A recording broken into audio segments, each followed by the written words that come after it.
This is Florence.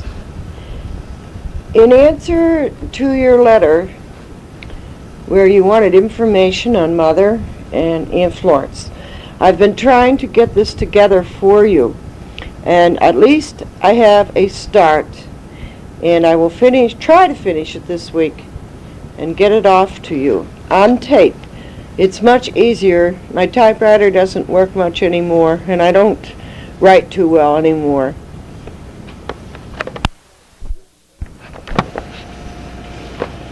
To begin with, I think of Mother, the thoughts come to me quite fast, sometimes bombarding each other.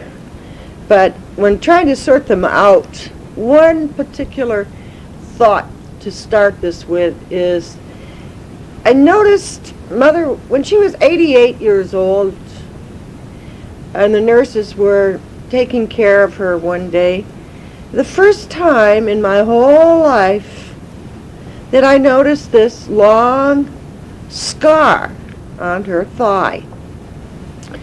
This scar must have been 8-9 inches long, and perhaps an inch to and a half an inch wide. And I thought, how could those years have slipped by? And I had never seen that before. And I didn't ask her about it, but I did ask if Lucy knew anything about it. And Lucy told me the story behind the scar. Evidently, Mother was just, she would just never ever talk about anything that was too personal, whatever.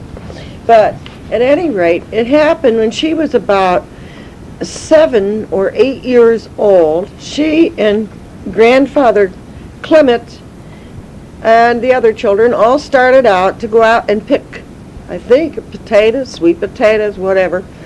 And she started up this little hill and crawled through a barbed wire fence, and everybody else was on up ahead of her. And she crawled through this barbed wire fence and evidently got stuck and tore the flesh on her leg, and then grabbed her little white dress that she was wearing and was holding it together, didn't yell, didn't cry, didn't anything, ran up the hill after Granddaddy as best she could. And of course by that time Granddaddy looked and saw the blood all over the dress and lifted her up and carried her back home. And I often wonder about that incident. Of course no stitches evidently. I don't know how they took care of it, but I often wonder about that incident. I know if it happened to me, I'd have cried my head off. I can't imagine anybody going through this without sitting down and just screaming and crying in pain or whatever, but Mother didn't. I think the Clements,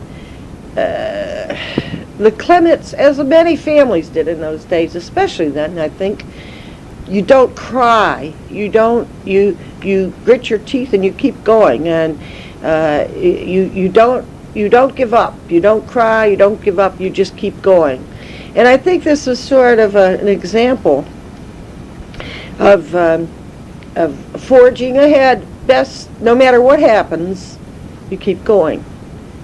And I think my mother, in her lifetime, did just that.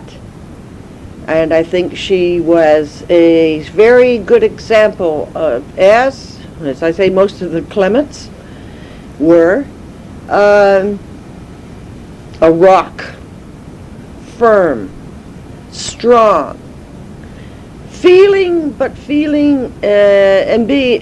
from within the depth of things, but don't show it too much. Don't let anybody see you being too sad or too happy. Just sort of stoic or just remain strong and forge ahead. I think this one example is very good in explaining that and showing that. Of course, something does bother me, and I sometimes, this is, I wonder if she was so afraid to cry to her father, or to tell her. She didn't even tell her dad. Dad saw the blood, and that's how he knew. And I hope this wasn't the case. We'll go from this particular incident of where she was hurt all through the end of over the years to the 50s, when grandmother Clement died in New Jersey. And I'll never forget when the news came to my mother, and I can't remember my mother's age at that time particularly, but probably in her 50s, 60s. She got the news. Of course, grandmother was 97 years old, okay? Somewhere, I think 94, 97.